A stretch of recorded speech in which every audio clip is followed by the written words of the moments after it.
We are back with another review, and today we are checking out something pretty awesome. We're checking out the Pico from Maxpedition, so without further ado, let's hop right into this review. So today is going to be a very interesting special video because I'm going to be showing you my loadout not only for 2026, but I'm going to show you my previous pouch and kind of why I transitioned, and I'll give you that as well, and we'll do a dump of everything that's in here today. So this was the previous pouch I was running. This is the Mini from Maxpedition. I didn't put anything on here for the zipper, but if you remember from my last video, this was my loadout pouch that they sent to me that I ended up using for the entire year of 2025. Has a nice pull-out here. As you can see, the Pico is definitely smaller. The pull-out is smaller. It's got a Velcro patch back here, which is awesome for me because I have a vest that has Velcro on the inside, so I could easily stick this lightweight pouch to the inside of my vest and have my EDC kit on the go with me. So let's check out, again, look at this, like this thing actually fits in my old kit. So I'll show you what I took out. We slimmed it down again, old kit, new kit, let's go. I'll show you what I took out, and I'll show you why I ended up taking it out and what I ended up doing. Outside here, it's got a little mesh pocket. I never use that. I never use these mesh packs out in the front. It's nice to have that there in case you ever needed something like that, but I never use it. Again, Velcro back right here, which is perfect for affixing your morale patches from Maxpedition, or if you're like me and you want to attach it to the inside of your vest, pull it out and you have your pouch right in there. That's pretty cool too. I put a leather rope dongle here with a Gear Aid Iridium plug, which is awesome and ease of use. Here is the scatter pattern. It's still getting stretched out. I still got my Olight stretching it out. If you're looking for the scatter pattern, this is the scatter pattern. Now, before I get into this, the things that I took out some wrenches, a pry bar from Olight. I took out an adjustable wrench, which was pretty handy, but it took up a lot of weight and it took up a lot of room, so it didn't make the cut. And then one major thing that I changed with my main loadout is I switched up from the Leatherman Surge to the Leatherman Rev. Why did I do that? I'm going to show you. So here is the Maxpedition Barnacle, and I actually built out a full kit just for my Surge, which is awesome. Here's the Surge, which is an amazing tool.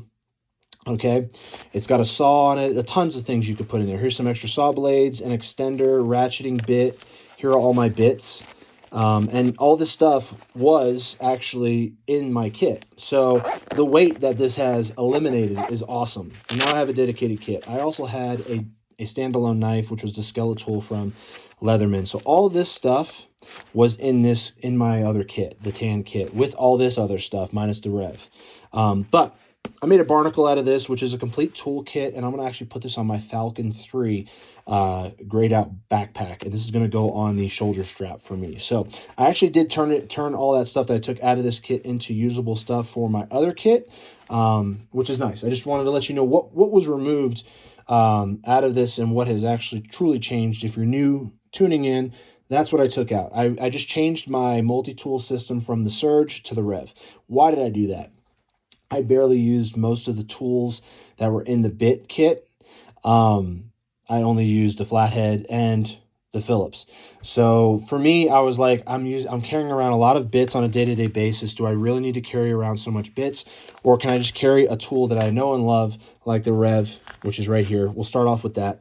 Leatherman Rev. This is the OG. My first Leatherman is this. And as you can see here, here's the two that get used the most, Phillips and flathead. You know what I mean? No proprietary bit system. I'm not using this all the time where I'm going to be rounding those bits out, but even if I do, I can take it apart and put a new section in there for those bits. I could take the bits out and put the new bits in. But Leatherman Rev, an amazing tool, all stainless steel, does have the belt clip on there. I like to have the belt clip in this kit so that it clips right in there. We're going to go right to left, and I'll kind of do a dump on everything. So Leatherman Rev, superb. Here's the Arkfeld Pro Ultra, or the Arkfeld Ultra, in that tan. That desert tan looks awesome.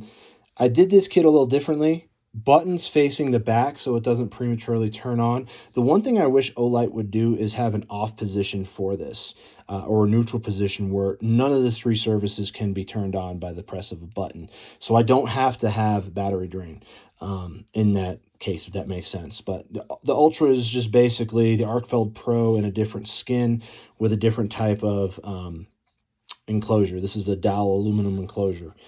That's the only difference between the Ultra and the Pro from my testing. All the lumens and everything, the 3 thing, the UV, the laser, and the flashlight are all there as well. So right side, 3 tools. Leatherman, flashlight, and then from, what is this, bushcraft knives or backwood knives? Bug out knives, what are they? Off-grid knives, off-grid knives. This was a recent addition to my collection here. I really like this little cutter. I don't know why I call it bushwhacker knives. It's bushwhacker knives. This is a what is it called? A bill blade, duck bill blade, but it's got a nice little curve here on the tip, which I really like that for getting into packages. Really nice little hook right there. Just a good blade to have, where I'm not using the blade that's in the Leatherman Rev on everything, and I have a dedicated blade, and it fits perfectly in that back pouch right there. I took the belt clip off right here. So the duck bill special from Bushwhacker Knives. No, it's an off-grid knife, and it's probably not even called a duck bill, but I really like the blade on this. It's a fatty, it's a shorty, it's legal to carry, which is really nice. No matter where you go, you don't have to really worry about that getting confiscated, which is nice. But that's the right side right there. And again, the blade length, I think, is 3 on that, which is like most states have like a 3. Some have more. You know, Florida maybe has like a 4-inch blade, I think. Anyway, not going into semantics of blade lengths. This isn't a blade video. Again, I called it a bushwhacker blade. It's not even that. It's off-grid knives, so leave that there. Here's the left side with everything that I packed in here, and I'll show you what we got. From Exotech, we got a fire starter kit, which has... for me, I live out in Colorado, so I like having a fire starter kit on me. Gives me peace of mind, especially, you know, you're traveling out in the wild during the winter. Having something like that with you gives you peace of mind. If I lived in Florida, I probably wouldn't carry that around with me. From Tacray, we got a titanium bolt action pen, which is a nice classy pen that I can use. It's short, it's small, but it's a classy pen that I can use if I need to sign like a contract. It doesn't look like I'm using something doofy. It's a respectable thing I could pull out of my kit and use. Speaking of respectable, we got from Lever, from Lever, we have a mini lightning cable, USB-A to lightning here. I'm still in the Stone Age when it comes to charging my devices. I'm using the lightning cable for my phone. I know the new ones have USB-C, but for now, we're rocking the Lever lightning cable. So here is my pill container, which I actually have a little 1 gram piece of silver that has Scrooge McDuck on it that I actually affixed to the bottom of this container. But in here, I keep my military energy gum, and I also keep my pill pack outs, acetaminophen, ibuprofen. You just saw Benadryl there, as well as some Iosat. Now, how I do mine is I layer my container. The first one here, this has 1 piece of just military energy gum, which is 100 milligrams caffeine. This one has 100 milligrams, piece of gum as well, but this one has all the pills. So whenever I tap into my kit here to get a piece of gum for a little booster rocket throughout the day, I only have to tap into this top one. I don't have to worry about fiddling with pills and other things falling out. And then I can just easily replace this. All I did was just crush the top of it with my finger just so that it fits perfect right there. So, and then it screws down. It has a little weather stripping on both things. It's titanium, so you don't have to worry about it getting crushed very easily. And again, weather stripping to protect it from any type of like water damage or something like that as well. That's everything that's in the front part here. As you can see, it's a really nice small kit here, and it's lightweight for me, which is nice. This is something that I do like to use for checking tolerances for when I do 3D printing on my farm.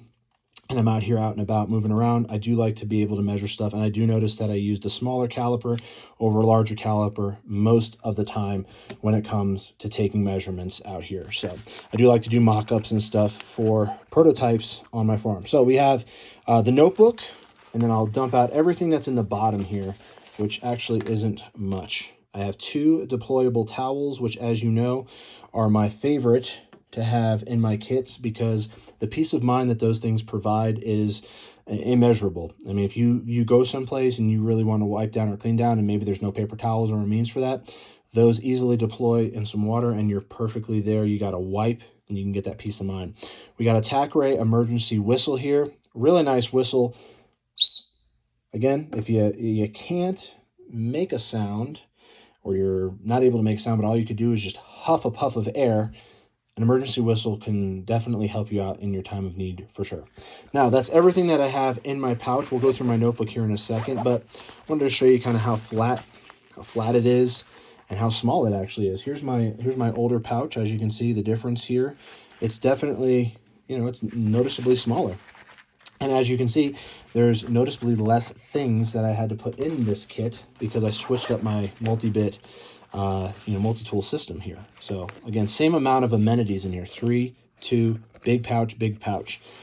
This one even has a loop right here, which I'll show you here in a second. If you don't have what I have, you can put your flash drive right here. This is a great place inside this little Maxpedition little tag here.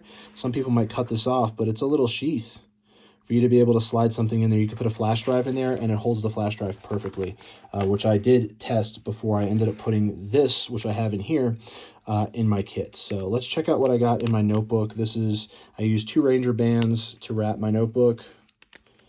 Take those off, put those up top. Now here's the Right in the Rain notebook. Now how I like to use my notebook is I like to use my notebook as a storage unit as well as a means for taking notes. So as you open this up, you can see all the stuff that I put in here. I have a map. I have some Right in the Rain. I have personal information, so make sure you fill that out. Obviously, I didn't fill this out before I put this in here because I just built this kit, but I'm going to fill this out after this video and probably glue this to the lid here. Just in case anybody finds it, they know how to get this back to me.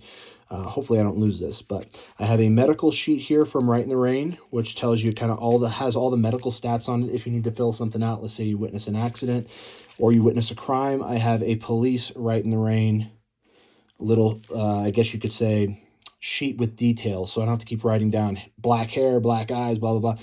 It has all the stuff there. You just fill out the fields. Really easy if you witness something. Something like that is super convenient. And then next up, we have a map, my localized map. I have Colorado Springs area because that's where I'm localized around. It's the main hub near me, within like 100 miles. So I keep a map in there of the downtown area. So I have a map of all the roads and stuff that are downtown, folded up. Again, it's a smaller map that was cut and removed from a larger map. So you got to kind of do some modifying if you want to pack something out, because you're not going to have the room if you want to start packing out full maps. But something like that, just a little area map that you cut out and remove. And I mean, it even has like, the stuff from the back of the map, the information on there too. Next up, we got some Breathe Right strips and some Band-Aids. Fold that up. We got a hydration pack. My favorite is the peach iced tea. Next up we got is a signal mirror / file. It's got a file on the back here if I need to file a hangnail or something like that. We have a universal key, which will get into pretty much any door on an interior of any house. We have a handcuff key here as well. And then next up, I'm going to flip this so everything doesn't just fall out, because I want to put the band on and kind of show you how it goes back together. And then we have a little lock pit kit from Readyman.